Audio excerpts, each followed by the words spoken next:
This morning, the Director of National Intelligence, retired General James Clapper, submitted his letter of resignation effective January 20th, 2017 to President Obama. Now, General Clapper oversees all the intelligence agencies, the ones that do indispensable work when it comes to trying to snuff out terrorist plots.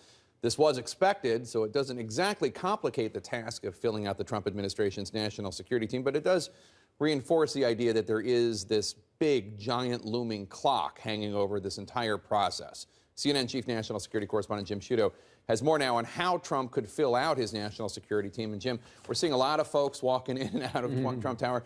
Is the list for top national security posts, is it at all surprising? It's surprising and maybe lengthening at this point. Earlier in this week, for instance, for arguably the most important national security post, Secretary of State, we had been told that it was down to Rudy Giuliani, John Bolton. But now new names coming up, including, as Sarah Murray said, Nikki Haley, even the possibility this meeting, it could be discussed at the meeting this weekend, Mitt Romney for Secretary of State. Circling in and out of Trump Tower today, national security contenders from New York City Mayor Rudy Giuliani, candidate for Secretary of State, to former Defense Intelligence Chief Lieutenant General Michael Flynn, leading candidate for National Security Advisor.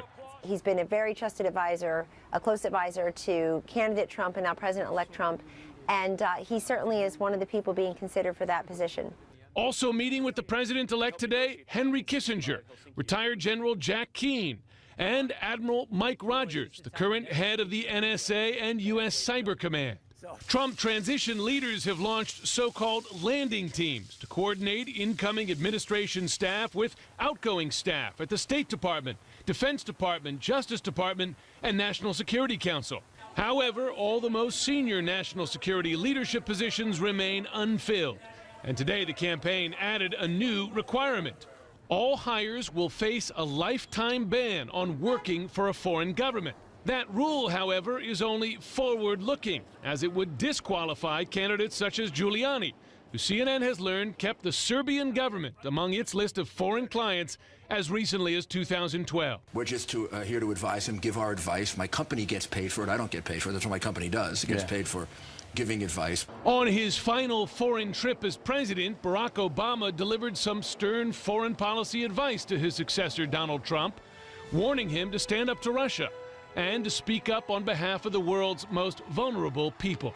If that voice is absent, or if that voice is divided, we will be living in a meaner, harsher, more troubled world. And we have to remember that.